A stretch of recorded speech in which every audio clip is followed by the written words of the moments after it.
Qué bueno que andes por acá. Este es el podcast de Política Internacional de Natalia Pettinari. Una mirada desde el sur a lo que pasa en el mundo. Hola, ¿cómo andás? Esta semana vamos a hablar de las manifestaciones pro-palestinas de estudiantes en universidades norteamericanas de gran prestigio que se intensificaron estas últimas semanas. Se trata de Yale, de Harvard, de UCLA, Columbia, universidades de renombre.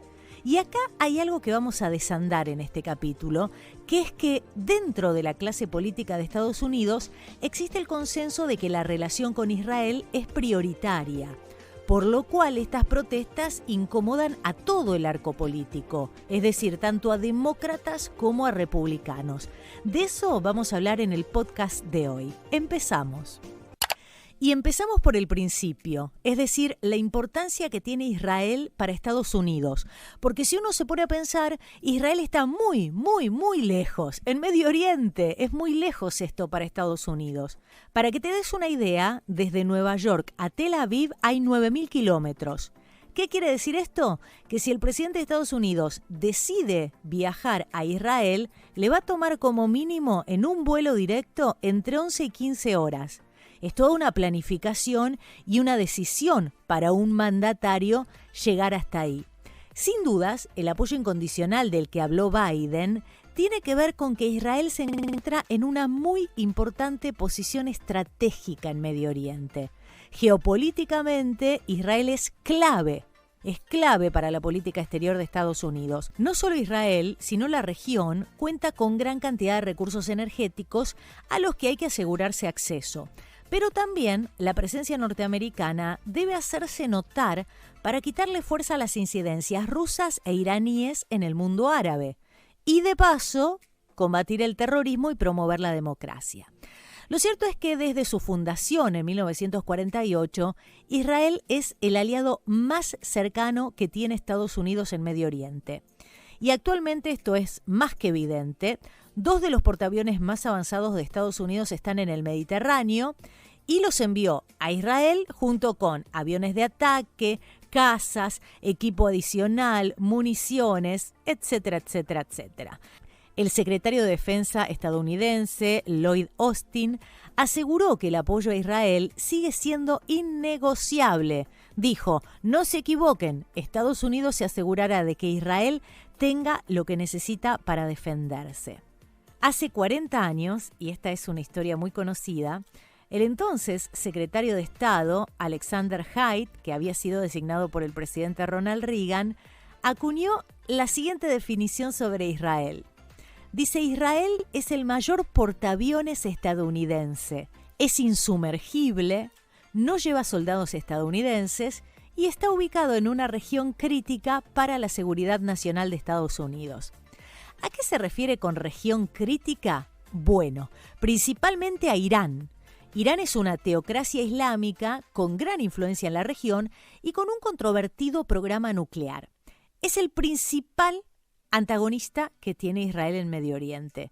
Y también Irán es un aliado histórico de Hamás, el grupo palestino responsable de los ataques en territorio israelí. Es más, se ha especulado públicamente sobre la posibilidad de que Irán estuviera detrás de la organización y la financiación del ataque del 7 de octubre, pero hasta el momento inteligencia estadounidense no ha encontrado evidencias de esta participación.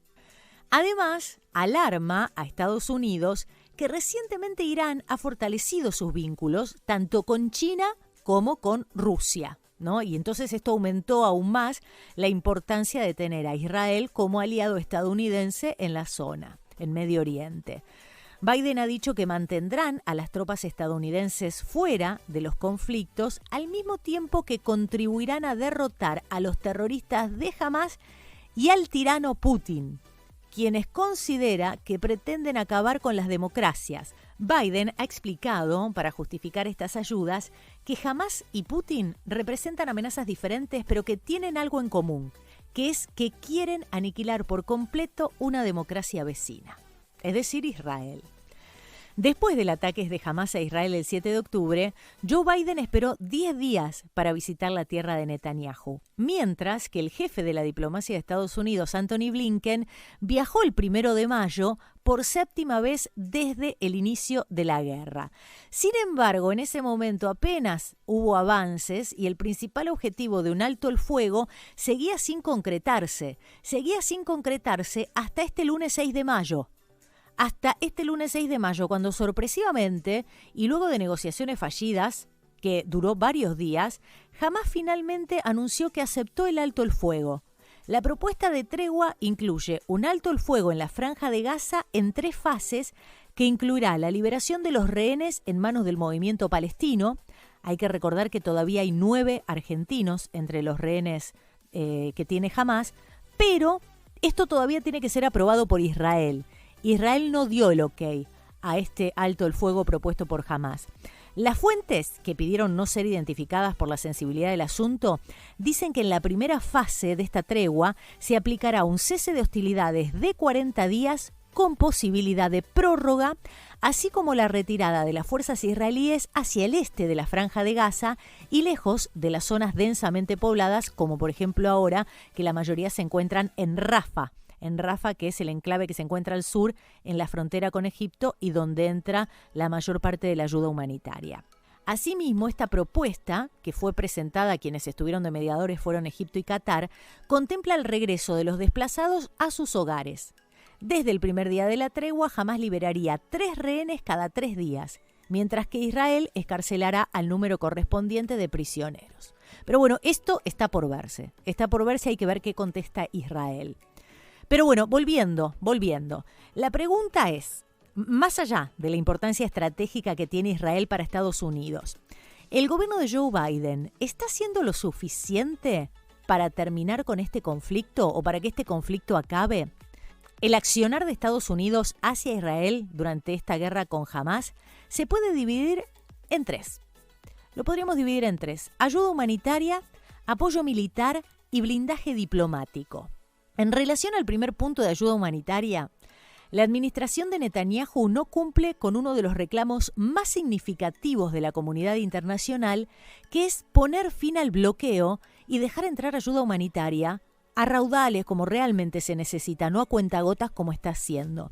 Y la situación llegó al punto de que Estados Unidos decidió actuar por sí mismo y organizó una operación para lanzar víveres desde aviones sobre la Franja de Gaza.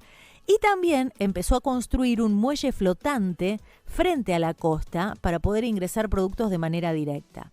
De acuerdo con Naciones Unidas, en Gaza hay unos 2 millones de civiles al borde de la hambruna. 2 millones de civiles al borde de la hambruna.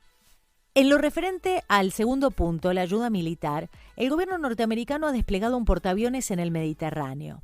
Esta es una táctica de disuasión para que ni Irán, ni Hezbolá o cualquier otro grupo armado de la región aliado de Hamás se le ocurra hacer escalar el conflicto.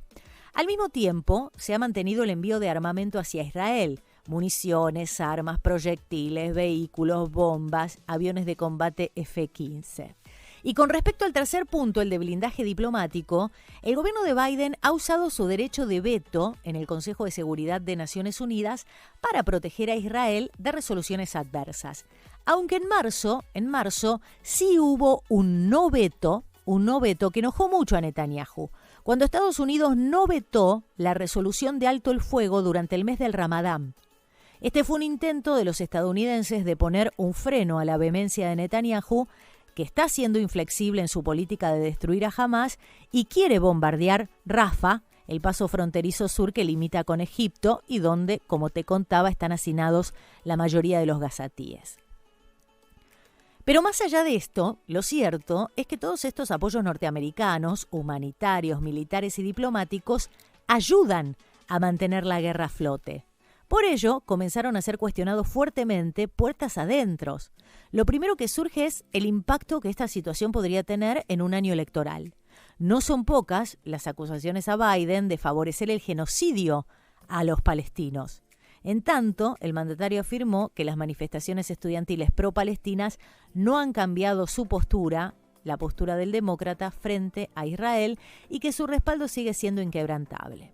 En tanto, su opositor y contrincante Donald Trump aprovechó la ocasión electoralmente, como era de esperarse, mientras está siendo juzgado en los tribunales de Nueva York y su campaña electoral se encuentra más o menos parada, porque él tiene que presentarse regularmente en los tribunales hasta que termine el juicio, que se presume que será en junio. Fiel a su estilo, Trump celebró el desalojo policial de las universidades y expresó sobre lo ocurrido. Dice que en Nueva York la policía llegó y en 2 horas todo se había acabado. Fue precioso de ver. Y además, en concordancia con su táctica comunicacional, Trump describió: los extremistas radicales y los agitadores de extrema izquierda están aterrorizando los campus universitarios. Lo cierto es que fue el expresidente quien se atrevió en 2018 a trasladar la embajada de Tel Aviv a Jerusalén.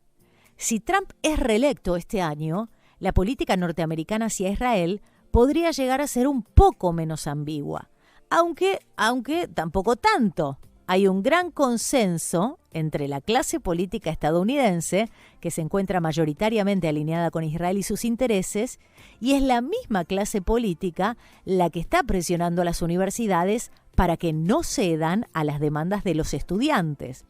El reclamo de los universitarios que realmente molesta no es el pedido del fin de la guerra en Gaza, porque es un conflicto lejano, donde no hay tropas nacionales y el costo es meramente económico, por lo cual es más o menos simple despegarse. Si Estados Unidos se quiere despegar, lo puede hacer más o menos simple, ¿no? Más o menos tranquilamente. Lo que sí perturba, fastidia e incomoda a la clase política norteamericana es el pedido a que las universidades se desprendan de los fondos patrimoniales que tienen en empresas vinculadas a Israel, porque están invirtiendo en el asesinato de gazatíes y palestinos. Esto dicen las universidades. Es esta una petición que irrita casi por completo tanto a demócratas como republicanos. ¿Cómo es el tema? Bueno, en Estados Unidos la mayoría de las universidades tienen fondos patrimoniales en los que invierten su capital. Estos miles de millones de dólares son puestos en acciones de empresas y así, mediante múltiples fondos de inversión, las casas de estudio obtienen rentabilidad. En este sentido, el conflicto en Medio Oriente empieza a ser transversal. ¿Por qué? Porque amenaza con penetrar otras instancias de la sociedad norteamericana. De hecho, lo está haciendo. Aparecieron, por ejemplo, los nombres de empresas como Google, Microsoft, que tienen relaciones comerciales con Israel y, a su vez, vínculos financieros con las universidades. Pero la lista es grande, es mucho más grande. La movilización estudiantil en Estados Unidos en solidaridad con Gaza y en contra de la incursión militar en Israel se ha extendido por más de 25 campus repartidos en 21 estados y los arrestados ya son más de 2.000. Columbia, Harvard, UCLA, Miami, Minnesota, en todos estos estados, 21 estados, 25 campus. Los estudiantes utilizan la presión de la desinversión como una herramienta para defender ciertos derechos. En otros momentos la han empleado, por ejemplo, grupos ambientalistas para presionar a que desinviertan las universidades en empresas dedicadas a la extracción y comercialización de hidrocarburos. Y los estudiantes, ¿saben qué? Tuvieron éxito. Sí, por ejemplo, en el 2021 la Universidad de Columbia decidió dejar de invertir en empresas de petróleo y gas que cotizaban en bolsa. En ese momento, 2021, el presidente de la universidad dijo: hay una obligación indiscutible que lleva a Columbia y otras universidades a hacer frente a la crisis climática en todas las dimensiones de nuestras instituciones. Y acá, claro, salió la organización Alumnos Pro Palestina, que en una carta abierta dice: ¿por qué si la Universidad de Nueva York puede desinvertir en los combustibles fósiles y en el apartheid sudafricano, que este es otro tema, ¿por qué no debemos poner las acciones israelíes al mismo nivel? De esto es lo que hablan los estudiantes. Además de la desinversión, también hay otras peticiones, como cortar relaciones académicas con instituciones educativas israelíes o que sus universidades mejoren la transparencia sobre el destino de los fondos. En otra instancia, y este es un tema que preocupa y lo voy a citar nada más, pero están los donantes particulares, que son multimillonarios que entregan cada año millones de dólares a estos centros educativos y con este conflicto latente Algunos han amenazado con retirar sus fondos si continúan las manifestaciones pro-palestinas, porque muchos de estos donantes son judíos millonarios, que además acusan a las universidades de permitir expresiones de antisemitismo en sus protestas y la intimidación a alumnos de origen judío. Este también es un tema que preocupa. Pero en relación a la desinversión en los fondos, lo que molesta es que las universidades lograron desnudar un intrincado económico que ayuda a sostener el conflicto y que atraviesa toda la sociedad norteamericana. Y esto incomoda. El primer ministro israelí Benjamín Netanyahu dijo: turbas antisemitas se han apoderado de las principales universidades. Y agregó: vemos este aumento exponencial del antisemitismo a través de Estados Unidos, mientras Israel trata de defenderse de terroristas genocidas que se esconden tras civiles. Es esta inflexibilidad discursiva de Netanyahu, o de otros líderes también, lo que probablemente más enoja a los estudiantes, porque los desprecia y los invalida. ¿Manifestarse es un acto antisemita?